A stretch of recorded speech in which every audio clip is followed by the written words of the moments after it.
All right. So we are here to talk a little bit about signal transduction pathways and what they are and what they do and all that kind of stuff.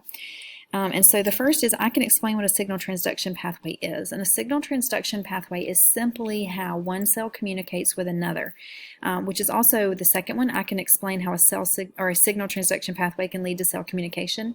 So basically what happens is we have cell number one, and it is going to release something. Okay, and there's a couple different things it can do, and that is going to tell cell number two how to respond. So it basically says, cell number one says, hey, I have this information, I'm going to share it with you, and I need you to respond. And so cell number two receives that information, converts it to a response, and then carries that response out. So that's what a cell signal transduction pathway is. It is that reception of that signal, that transduction or converting that signal to a response, and then carrying out that response. How it leads to cell communication is it is how cells communicate. So when a cell needs to tell cell number two something, it releases a chemical or has something on its cell surface that talks to cell number two, and that tells cell number two how to respond. So it is the method of communication. I can explain ways in which cells communicate based on their location in relation to one another. So there are three ways that cells can communicate. We can call, the first one is direct contact, or you might hear it called cell-to-cell contact. And what we see here is we see cell number one has some kind of something on its surface, and cell number two comes along and has a receptor that reads cell number one. And they literally touch. This is how your immune system works. So this cell might be, let's say it's a kidney cell, okay? And you still have your kidneys, okay? You haven't had a kidney transplant, you still have your kidneys. So this might be a little flag on the surface that says, hey, I belong to little Johnny. I live in little Johnny's body. I'm normal. I'm self. I belong here, okay? And so when this immune cell comes along and reads that, and it says, oh, that's a Johnny flag. That cell belongs here. Moving along, it doesn't do anything. If, however, you had a kidney transplant, and so now your flags, let's say that John Doe gave you his kidney.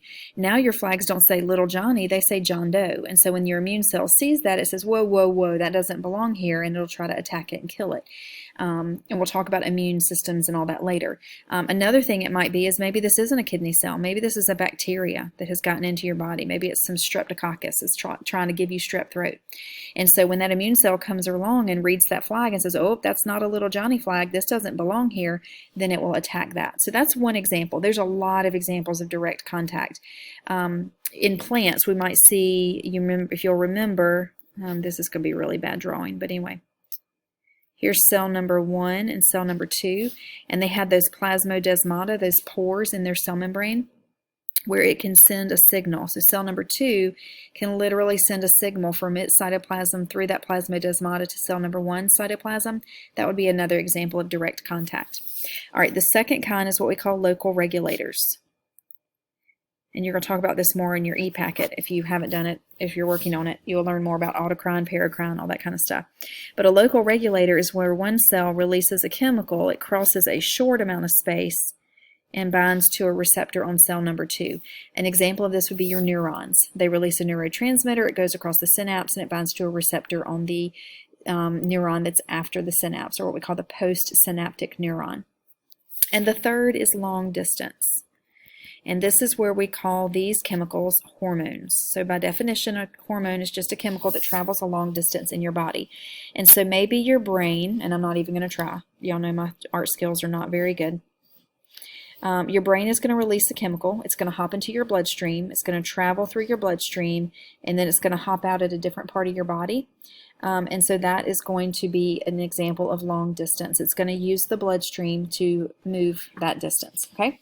And so those are the three ways in which cells communicate based on their location in relation to one another. So touching, close by, or long distance, separated by a longer distance. And then the last is I can list the three stages of cell signaling in order. All right, stage number one. This is a plasma membrane. Here's a receptor. The ligand, and a ligand is just a signaling molecule. I think Bozeman calls it a ligand. Doesn't, tomato, whatever.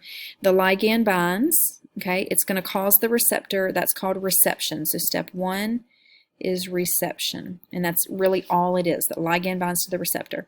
It's going to cause a change on this side of the receptor, and that's going to initiate some other molecules, and you're going to go through probably a phosphorylation cascade, although it's not always going to be that.